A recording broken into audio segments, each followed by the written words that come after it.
Hello everyone, আসসালামু আলাইকুম। Welcome back to my channel. আশা করি সবাই ভালো আছেন। ওয়েলকাম করছি আজকের রেসিপিতে। আজকে আমি করে দেখাবো চিকেনের পুরবরে আলুর চপ, অথবা এটাকে আপনারা কাটলেট বলতে পারেন। তো আমি সেটাই আজকে করে দেখাবো। এটা বিকালের নাস্তা এবং বাসায় গেস্ট আসলে এটাকে আপনারা সার্ভ করতে পারবেন। একদম পারফেক্ট একটা আইটেম। তো আমি সেটাই তৈরি করব। তো আমি এখানে একটা ফ্রাই প্যান বসিয়ে দিয়ে দিয়েছি তেল এবং দিয়ে দিয়েছি অল্প করে পেঁয়াজটাকে আমি হালকা করে ভেজে নিচ্ছি এবং এখানে দিয়ে দিচ্ছি অল্প করে পানিটা দেওয়ার কারণ হচ্ছে আমি এখন সব ধরনের মশলাগুলো ইউজ করবো। তো আমি এখানে দিয়ে দিচ্ছি পেঁয়াজ বাটা, আদা বাটা এবং রসুন বাটা পরিমাণ মতো।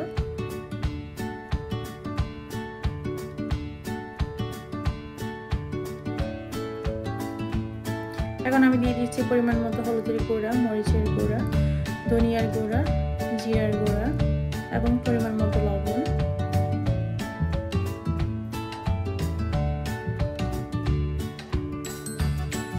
এখন এই সবগুলোকে আমি ভালো করে একটু কষিয়ে নিচ্ছি।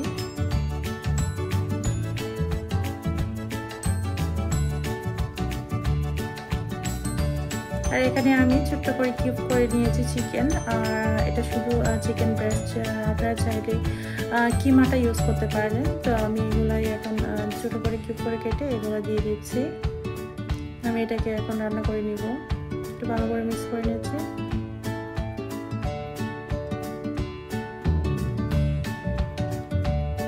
ঢেকে দিয়েছি 5 মিনিটের মতো। যেহেতু চিকেন ব্রেস্ট বেশি সময় লাগবে না এটা রান্না হতে, 5 মিনিট পর চলে আসছি। এটাকে আমি আর একটু ভালো করে ভেজে নিব। এটা অনেকটা তেল যেহেতু, সেই জন্য একটু ফেনা ফেনা হয়ে আসছে। এটাকে একটু ভালো করে ভেজে নিতে হবে। আমি এখানে দিয়ে দিচ্ছি 3 থেকে 4টা কাঁচামরিচ ছোট করে কুচি কুচি করে কেটে।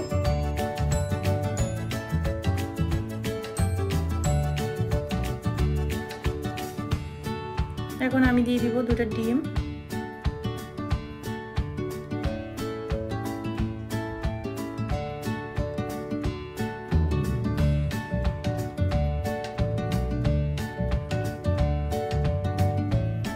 এখন এই ডিমটা চিকেনটার সাথে ভালো করে একটু মিক্স করে নিচ্ছি।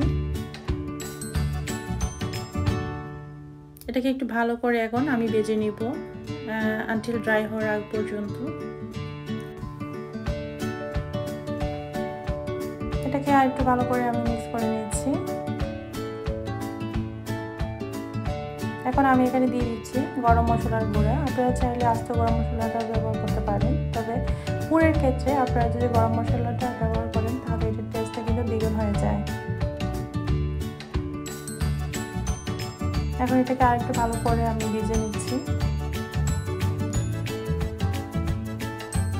চিকেনটা কিন্তু একেবারেই সিদ্ধ হয়ে গেছে।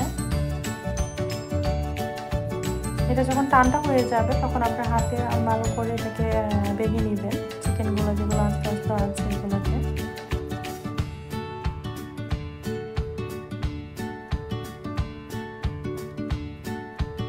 তো পোরটা কিন্তু আমার একদমই রেডি। আমি ঠান্ডা হওয়ার জন্য 5 মিনিটের মতো রেখে দিচ্ছি। 5 মিনিট পরে এটাকে আমি এখন যে আস্ত আস্ত চিকেনগুলো আছে সেগুলোকে আমি ভেঙে নিচ্ছি।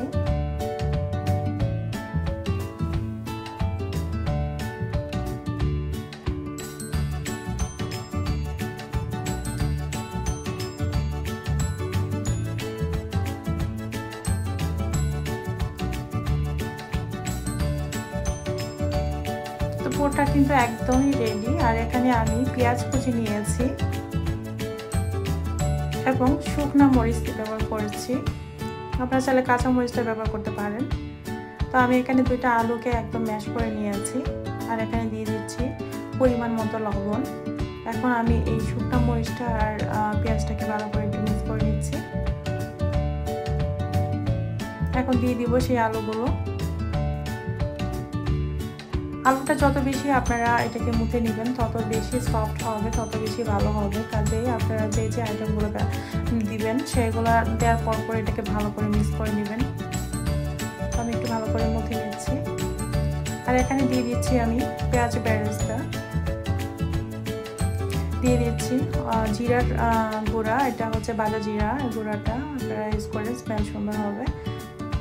দিয়ে দিচ্ছি গরম মশলার গুঁড়া এবং এখানে দিয়ে দিয়েছি চাট মশলা। এটা আপনারা যে হাতের কাছে থাকে ইউজ করতে পারেন, আদারওয়াইজ এটা স্কিপ করতে পারেন। এখন এই উপকরণগুলো আবারও একটু ভালো করে মিক্স করে নিচ্ছি আলুটার সাথে। এখানে আমি দিয়েছি ধনিয়া পাতা কুচি এবং দিয়ে দিচ্ছি ব্ল্যাক পেপার। এটাও আপনারা হাতের কাছে যদি থাকে আপনারা ব্যবহার করতে পারেন, আদারওয়াইজ স্কিপ করতে পারেন। এবং দিয়ে দিচ্ছি সরিষার তেল।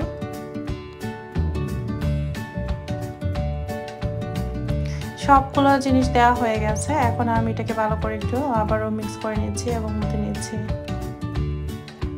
আলুটা কিন্তু একদমই সফট হয়ে গেছে। এখন আমি এই চপগুলোকে বানিয়ে নিব।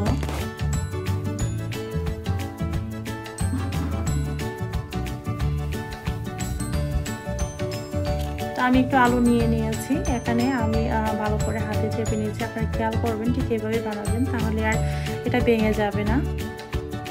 এখন আমি পুরটাকে এখানে দিয়ে দিব। একটু ছোট করে গর্ত করে নিয়েছি। এখন পুরটা এটার ভিতরে দিয়ে দিচ্ছি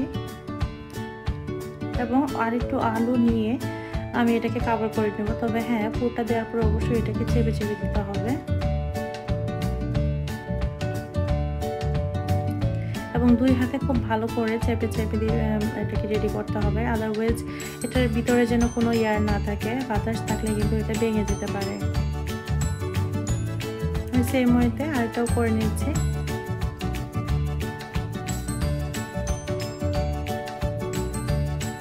ঠিক এভাবেই কিন্তু আমি সবগুলাকে রেডি করে নিয়েছি।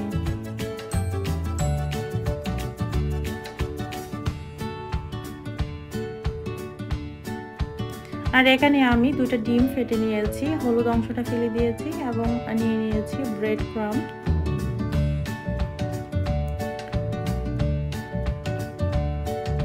তো আমি এখানে একটা ফ্রাই প্যান বসিয়ে দিয়েছি। তেল বসিয়ে দিয়ে তেলটা গরম হতে হতে এদিকে আমি আলুর চপগুলোকে ডিমের সাথে একটু ভিজিয়ে নিচ্ছি।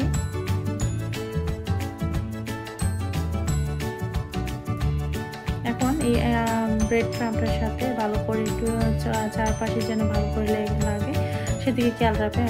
একদম ভালো করে মিক্স করে নেবেন। তো আমি এখানে তেলে কিন্তু এগুলো দিয়ে দিচ্ছি। অল্প আছে, এগুলোকে আপনারা ভেজে নেবেন। মিডিয়াম আছে, একটু লো আছে, একটু সময় নিয়ে আস্তে আস্তে ভাজতে হবে এবং এক পাশ ভালো করে হওয়ার পর দেন অন্য পাশে এটাকে মুভ করবেন, আদারওয়াইজ এটা কিন্তু ভেঙে যেতে পারে।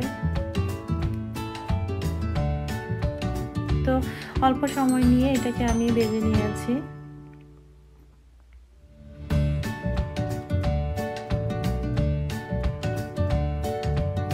তো এটা আমার কিন্তু হয়ে গেছে। এখন আমি এটাকে তুলেও নিচ্ছি।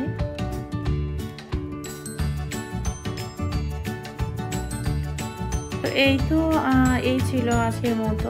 আশা করি আপনাদের কাছে রেসিপিটি ভালো লেগেছে। আর আমি একটা সার্ভিং বলে সার্ভও করে নিয়েছি। আর যদি এই রেসিপিটি ভালো লেগে থাকে সবাই আমার চ্যানেলটি প্লিজ সাবস্ক্রাইব করবেন, লাইক কমেন্ট শেয়ার করবেন আপনার ফ্রেন্ড সার্কেলদের সাথে। আর আমি একটা খেটে দেখাচ্ছি ভিতরের পুরটা কেমন হয়েছে।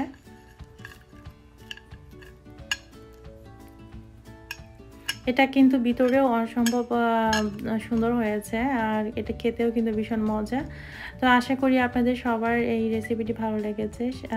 আর যদি ভালো লেগে থাকে সবাই আমার চ্যানেলটি সাবস্ক্রাইব করবেন, পাশে থাকা বেল আইকনটি অন করে দিবেন পরবর্তীতে ভিডিও দেওয়ার পরে যাতে আপনারা পেয়ে যান।